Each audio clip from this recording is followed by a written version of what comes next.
What would you say helped you get in touch with your feelings more so that you could catch it sooner? Knowing that you cared. Knowing that I cared. Yes. Mm-hmm. And that's part of how tragic this situation is, right? Because the anxious person doesn't dare to confront the avoidant because they're so afraid you'll just leave, you'll just bail. And avoidants do, because that's their initial response, right? When things are uncomfortable or to get their way. When in reality you just don't want to do something. And then the anxious person feels like, oh my God, you don't care. And then you say things like, I don't care. Or you have stronger feelings than I do. You care about this more than I do. And so forth, And then as the anxious person, I'm sitting there feeling like, am I an idiot? Chasing someone who's not interested and making all this effort for someone who doesn't want to come my way. But at the same time, I don't feel like I can really put my foot down because... Hi guys, welcome to another episode of the Attachment Diaries.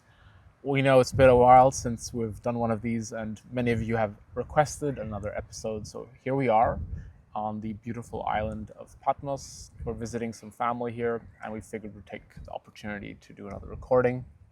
We're in Greece. Yes, Patmos, Greece. For those of you that are new here, by the way, I'm Gabriel. I'm a former dismissive avoidant. And I'm Karolina. I used to be anxiously attached. And today's topic...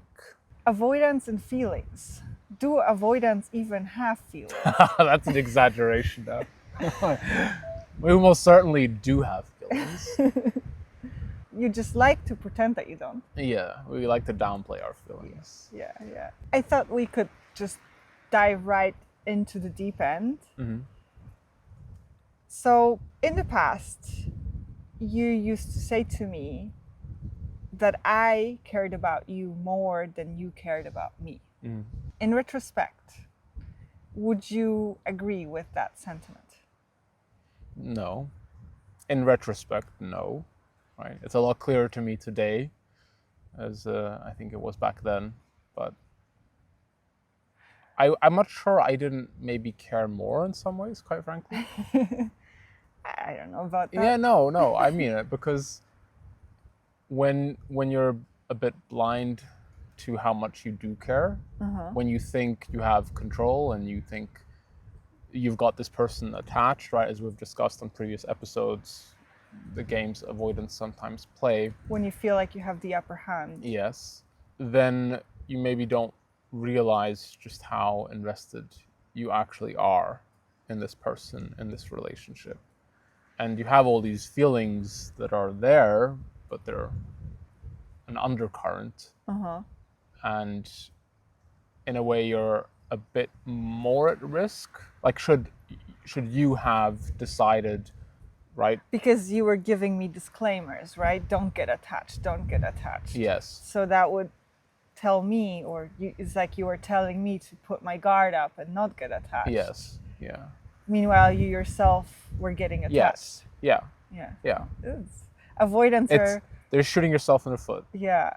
You're setting yourself up for major heartbreak, potentially. Yeah, exactly. So in that sense, I think, I mean, I don't know, did my warnings have the desired effect? Did you become less attached in me telling you not to become too attached? I don't think it's something we can control. Right. So I think you can give whatever disclaimers and warnings, right? Right. But whatever happens. Yeah. It did give me pause, but at the same time, I feel like there was an element in it that would intensify the feelings. There is something about someone that's like out of reach, you know, forbidden fruit. Or something you can't have and you want. So I think it had the desired effect in the opposite direction. Yeah.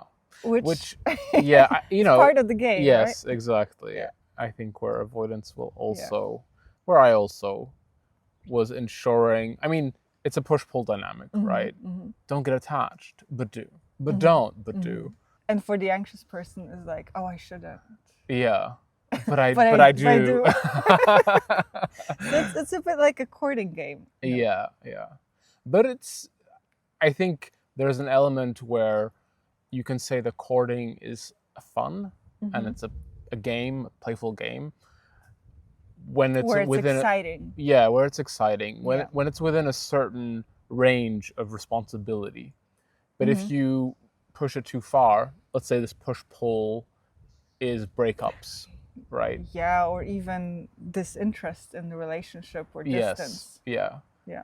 Then it's no longer a game, right? Then it's heartbreak and painful. It made me question myself. Yeah.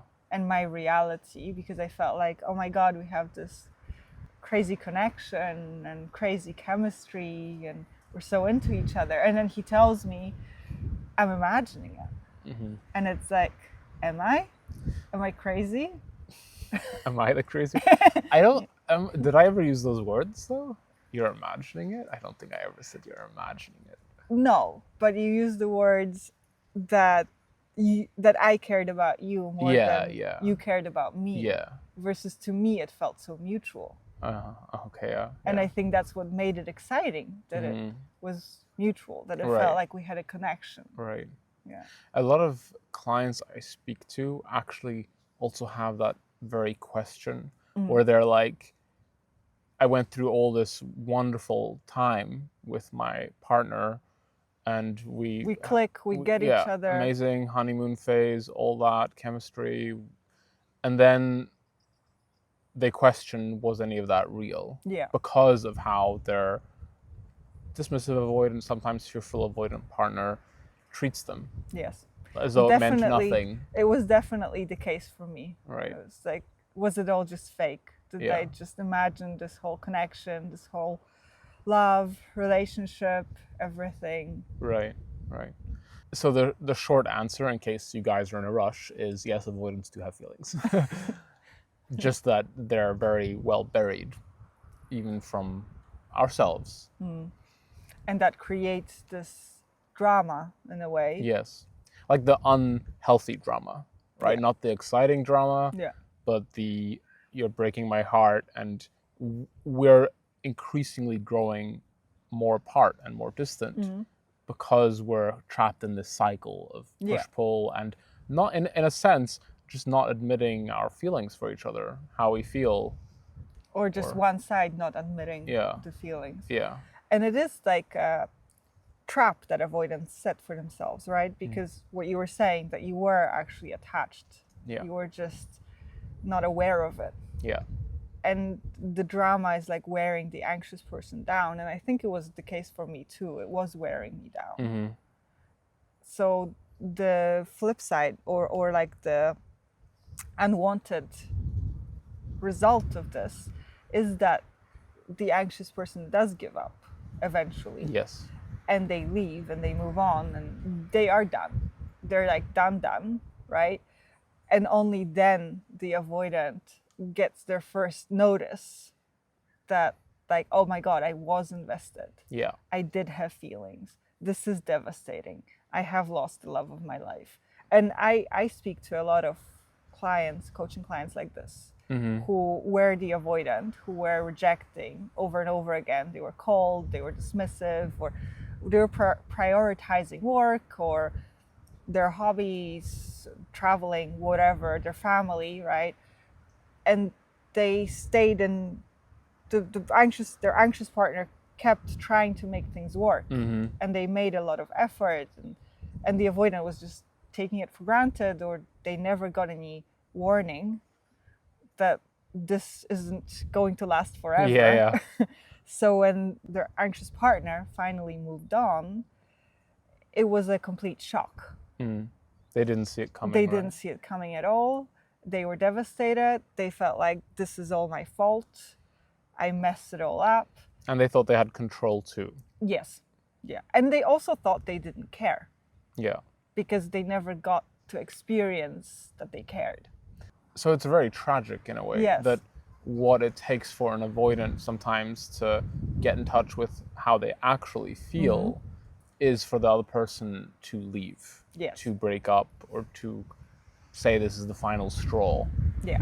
Or to just say no, you know, Mm-hmm. to just have boundaries. Right. Right. I think this is the mistake that anxious people make, that they don't have boundaries. Mm-hmm. They let themselves get completely burnt out.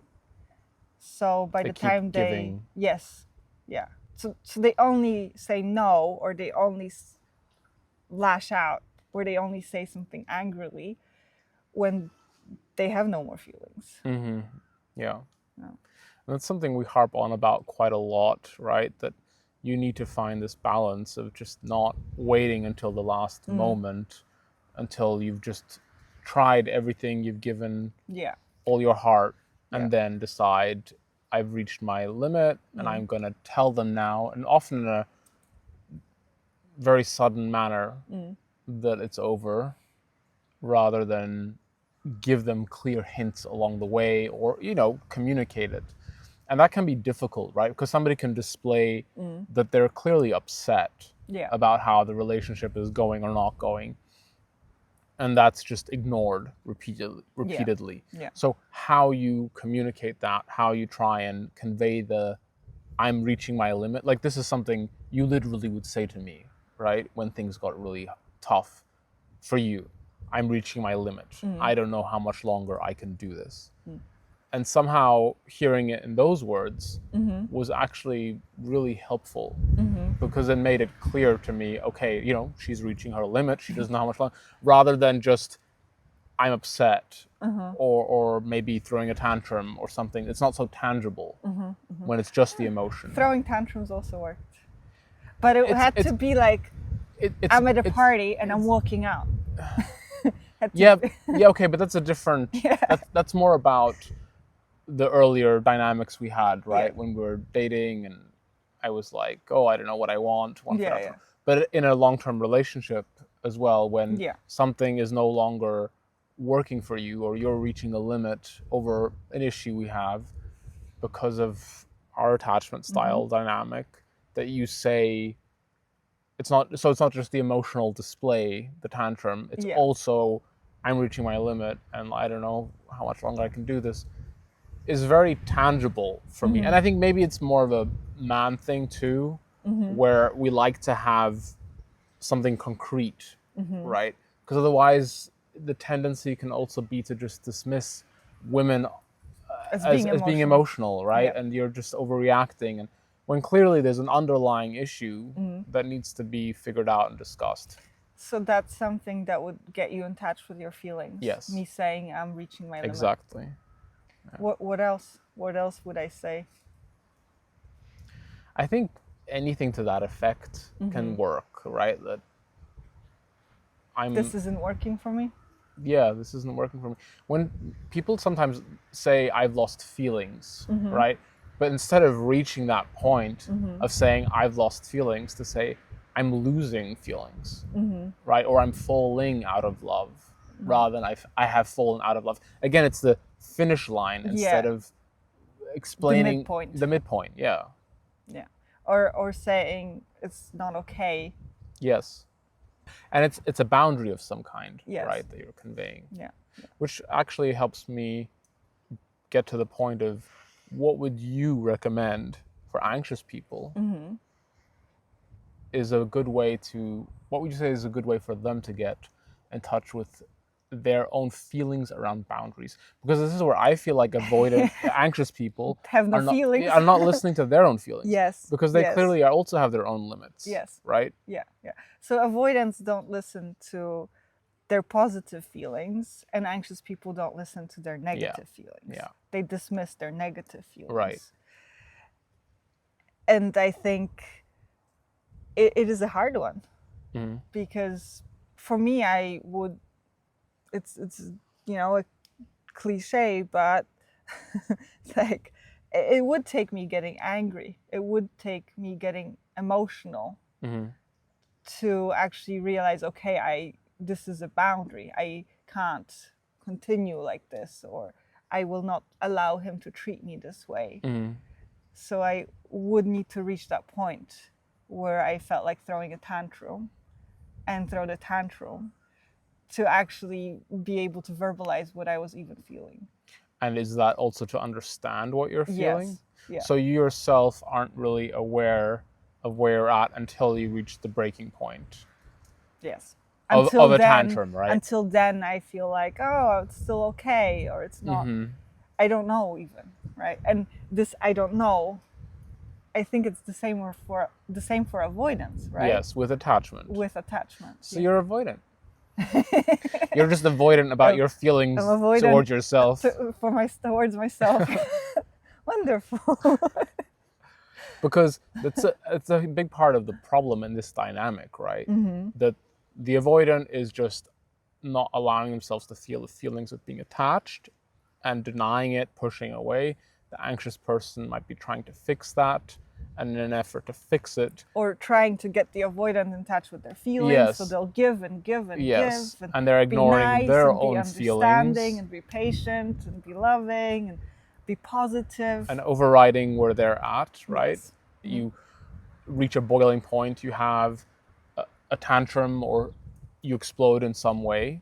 It isn't the final, oh, I want to break up level of emotion. For me, because I explode sooner. You explode, yeah, exactly. But that is still a big step up, right, from waiting until you explode at the very end. Or just never exploding and just leaving. Exactly. So my experience of you, like seeing this as an outsider, is that over time you became better at finding that feeling sooner, that you're reaching your limit, and you were able to communicate it also in a way that was easier for me to receive. Because if you're just going off the rails, or getting emotional, as women do, right, as women do, or whatever, then it's much easier for me to put you in a box and say you're overreacting, being dramatic. You're being dramatic. This is like you're making a mountain out of a molehill. And the reality is, you're just reaching my limit. You're just reaching your limit. You didn't know it earlier. Yes. Right? Yeah. And I don't know how else to communicate it, or I don't dare to communicate it otherwise. Which brings us to the other point, which is a lot of clients say this too, right? They don't want to rock the boat. Yes. They're afraid that if they do, terrified of confrontation, it's going to break the relationship. Yes. And I'm actually quite confrontational, and I feel like that's a big component that made our relationship work, because I'm confrontational everywhere.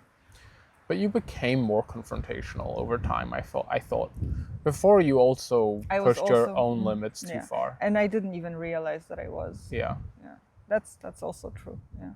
So I learned to be more confrontational. Yeah. And that helped you get in touch with your feelings. Yes. So it's the whole opposite of what people tend to think, right? That if you're just loving and giving and patient. I think loving and giving and patience play a part in it. Yeah. If I was just... No, sure. Yeah, I'd be out. I also need the... mommy. The tenderness, the mommy, the lover, the whole package, the friend, the girlfriend, in this case, wife. But as we like to say, right, you need the balance. You need to find a balance. So what would you say helped you get in touch with your feelings more so that you could catch it sooner, knowing that you cared. Knowing that I cared. Yes. And that's part of how tragic this situation is, right? Because the anxious person doesn't dare to confront the avoidant because they're so afraid you'll just leave, you'll just bail. And avoidants do, because that's their initial response, right? When things are uncomfortable or tricky or something, they do that's their power move, pulling away to get their way. Oh, you're being difficult, I need space, when in reality you just don't want to do something. Right. And then the anxious person feels like, oh my god, you don't care, and then you say things like, I don't care. Or you have stronger feelings than I do. You care about this more than I do. And so forth. And then as the anxious person, I'm sitting there feeling like, am I an idiot? chasing someone who's not interested and making all this effort for someone who doesn't want to come my way. But at the same time, I don't feel like I can really put my foot down because he's just going to leave. What's a good way of evaluating that, right? Because the question I often get is, do they care, right?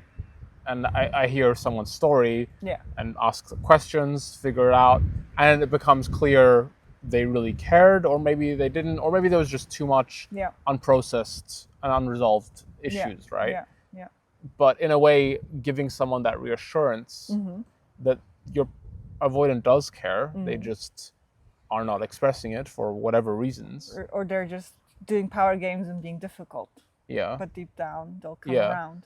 What can help someone have that kind of reassurance? Or how can they check, right? What can they do? You have to try, right, confronting or walking away or standing your ground. It's a standoff. So it's always a risk. Yes. It's never going to be smooth sailing. Yeah. So in a way, finding out whether your avoidant cares requires you to get in touch with your own uncomfortable feelings of maybe I'm reaching my limit, be confrontational to whatever extent. It doesn't have to be anything super dramatic. And allowing right? the possibility that they don't care. Right. Because I think, in a way, that's how anxious people, or I did too, try to comfort myself. Because you would say things like, I cared about you more than you cared about me, or you didn't know what you wanted, or you weren't ready to commit, blah, blah, blah, right? And I felt like this was worth pursuing, or it was the best connection I ever had, right? So I didn't want to just give up on it. So I needed to give myself the hope, and the hope I'd give myself was like, oh, deep down he does care, or it is real, and he doesn't know what he's talking about, which, confirmed. Was true. Yeah. But the flip side of trying to stay in that positive frame of mind is that you kind of denied the possibility of the negatives, and then you never have that inner strength to be confrontational and be like, well, you clearly don't care about me, or you're just being a jackass, or you're being totally selfish, you're unrealistic, right? Right. Or who do you think you are, or I'm not gonna let you treat me this way. Yeah. Because going there, right, feels like going into the darkness, into the anxiety, into the I'm unlovable, this was never real, everything about it was a lie, and I got played, and scary, horrible to face. Yeah. Okay. So in a way, it's crossing that bridge that could potentially give you an answer you don't want to hear that makes it so scary and difficult. Like, what if I'm that case where my avoidant doesn't care? Yes. Right. Whether this was all for nothing. Yeah. This was pointless. Yeah. To which I would argue it's best to find out sooner than later. Because I see cases where people are investing a lot of time, energy, money it's easier into said a than relationship. done. Right? Of course, yeah. Yeah. And I think there's value in having somebody walk you through that, right? And not do it by yourself. But I find there's nothing more tragic than seeing someone pine after their avoidant partner for years, sometimes decades, and not knowing whether this person cares or not. Whether this is going to really pay off this investment. You want to feel like this person, like, sure, you're locked in an anxious avoidant dynamic. They have issues, you have issues, you can work through them over time and so forth, but you need to feel like this is going to go somewhere in the end. And if you don't, it's not, then it's better to get out. Yeah, it's better to get out sooner. Yeah. And of course, we're hopeful, and we want to try everything we can to make sure there is a successful, happy end. Yeah. But you also need to face the possibility, if it's not, that I need to test, and if not, step out. Yeah. For me, the turning point, I think, happened. I mean, it happens gradually, because the avoidant push and pull does wear you down. Right. And their dismissal and like deprioritization of you, it makes you feel small and unimportant. But at the same time, it kind of makes you resentful. And that resentment does grow and it's there in the background, and you're kind of like, ugh, you do stop caring, or it overshadows the love and the connection, the care. So that process is anyway happening, right, in the background without you even noticing. And I think it was for me too. Like I went from being like love struck and butterflies to also not knowing what I feel anymore, because the feelings were just so confused and there was so much hurt and I felt kind of numb. But for me, the turning point happened when I was in Greece after you came to visit, surprised me on my birthday.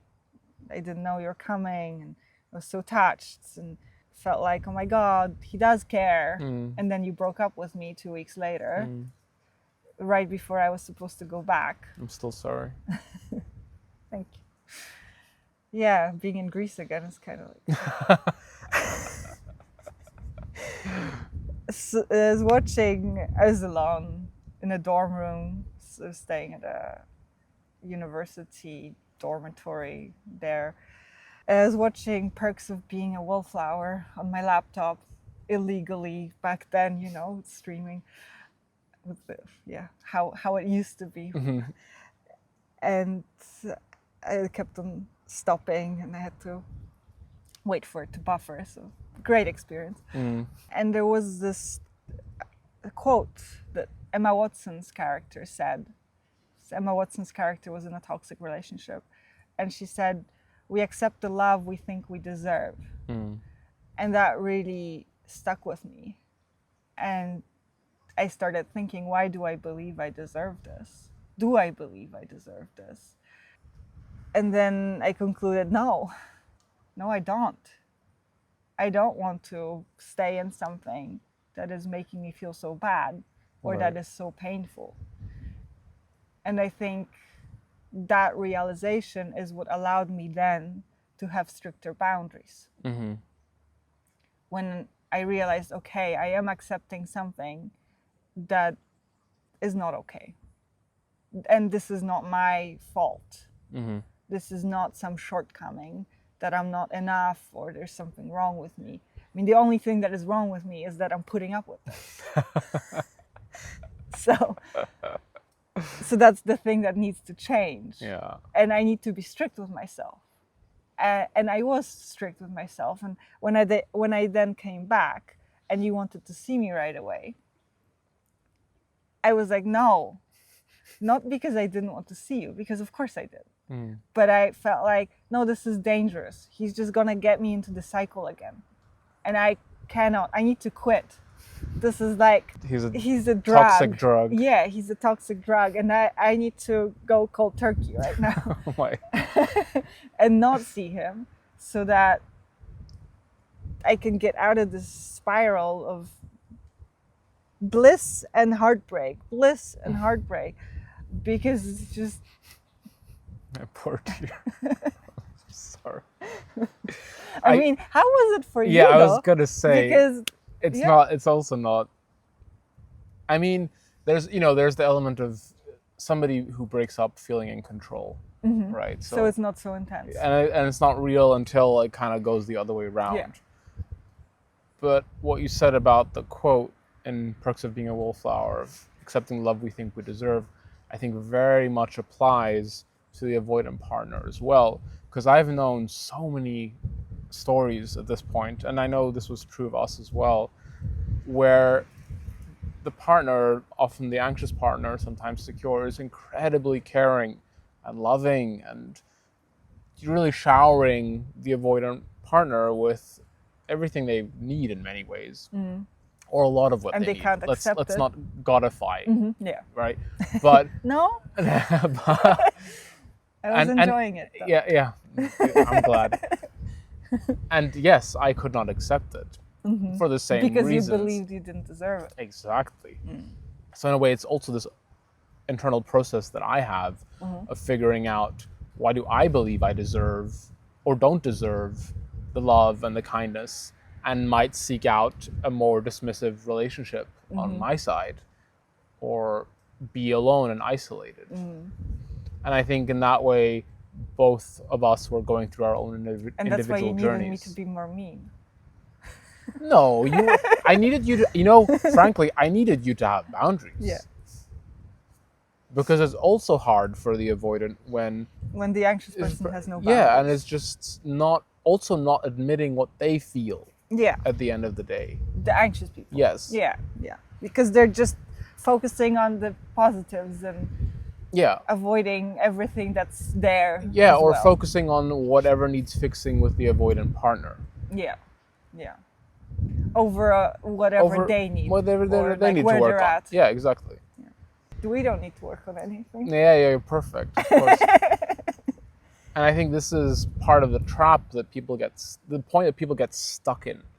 That they just think, oh, my avoidant partner doesn't have feelings or doesn't know how to get in touch with their feelings and express their feelings.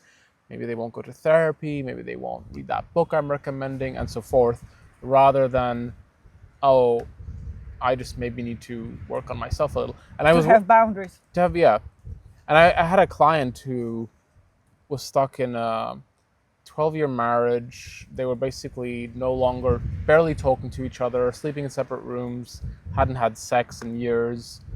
And it was a very pragmatic relationship. And she was trying to make it work and reading books and doing everything, going above and beyond. And it wasn't until I helped her get in touch with her own feelings and express those feelings in a way that he could receive that, like, within hours, the whole dynamic shifted. But it required her to really be honest with herself and like, okay, I'm not being honest with him either.